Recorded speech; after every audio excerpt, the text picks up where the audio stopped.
చెప్పబోతున్న story తోబుట్టువులు part 1. Machavaram అనే ఒక పల్లెటూరులో శివరాం లక్ష్మి అనే భార్యాభర్తలు ఉంటారు. వీరికి ఇద్దరు ఆడపిల్లలు. పెద్దమ్మాయి అంజలి, చిన్నమ్మాయి యామిని చదువుకుంటూ ఉంటారు. లక్ష్మి పిల్లల్ని స్కూల్కి రెడీ చేసి పనిలో భాగంగా వాళ్ళకి జడలేస్తూ ఉంటుంది. అబ్బా, జడ వేసేటప్పుడు కదలొద్దంటే ఊరికి కదులుతావెందుకే అని లక్ష్మి చిన్న కూతురు యామినిని అంటూ ఉంటే ఆ పక్కనే ఉన్న పెద్ద కూతురు అంజలి ఎప్పుడు చూడు చెల్లికి ముందు జడ వేస్తావమ్మా అంటూ పోటీకొస్తుంది అంజలి. అదే అంటూ అక్కని వెక్కిరిస్తుంది యామిని. చూడమ్మా, అది నన్ను ఎలా వెక్కిరిస్తుందో. అబ్బా, ఏంటే మీ ఇద్దరి గోల, క్షణం పడదు. చెల్లి నీకంటే చిన్నది కదా, కాస్త సర్దుకుంటే నీ సొమ్మేమైనా పోతుందా? అలా గడ్డి పెట్టమ్మా అక్కకి. తనకంటే చిన్నదాన్నని కూడా చూడకుండా ఊరికి నాకు పోటీకి వస్తూ ఉంటుంది.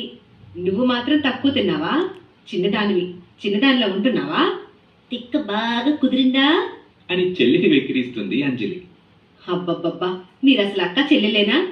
ఎప్పుడు శత్రువులాగా కొట్టుకుంటారంటే. పక్కింటి ఆడపిల్లలు చూడండి ఎంత బాగా కలిసిమెలిసి ఉంటారో. మేము లేకపోతే ఎలా ఉంటారే? వాళ్ళ వాదనని వింటూ నవ్వుకుంటూ అక్కడికి వస్తాడు శివరాం. చూడవయ్యా నీ కూతులని. చిన్న పిల్లలు కదా, పెద్ద అయితే వాళ్ళే కలిసిపోతారు చూడు. ఏమోనయ్యా, వీళ్ళని చూస్తుంటే నాకు భయంగా ఉంది. కనీసం మనకు ఒక అబ్బాయి ఉన్నా బాగుండేది. ఎందుకే, ఎవరైనా ఒక్కటే మా మంచి నాన్న అంటూ అంజలి తండ్రిని పట్టుకుంటుంది. నాన్న, అమ్మకి ఆడపిల్లల కంటే మగపిల్లలంటేనే బాగా ఇష్టం అనుకుంటా. అవునే, మగపిల్లలు మీలాగా వాదులు అనుకోరు, బుద్ధిగా చెప్పింది వింటారు. అవునవును, ఆ పక్కింటి చింటూ బంటిలాగా ఊర్లో పిల్లలతో గొడవలు పడి ఇంటి మీదకి తీసుకొస్తారు అంతే. ఆ మాటకి నవ్వుతాడు శివరాం.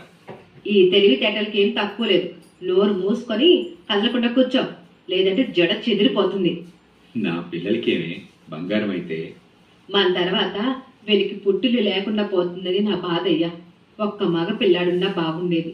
ఆడపిల్లకి అత్తారింట్లో ఏదైనా కష్టం వస్తే చెప్పుకోవడానికి పుట్టిల్లు లేకపోతే ఆ బాధ వర్ణించలేనిది. అత్తింటి వాళ్ళకు కూడా లోకు అయిపోతారు. నీ బాధ నాకు అర్థమైందే, కానీ దేవుడు ప్రసాదించిన దానికి మనం మాత్రం ఏం చేస్తాం చెప్పు. అమ్మా, అయితే నేను ఒక పని చేస్తాను. నేను పెళ్లి చేసుకుని అత్తారింటికి వెళ్లకుండా మా ఆయన్నే ఇల్లరికం తెచ్చుకుంటాను. ఆ మాటకి శివరాం లక్ష్మి ఇద్దరు నవ్వుకుంటారు. అక్క, నీ దగ్గర డబ్బులుంటే ఇవ్వవే.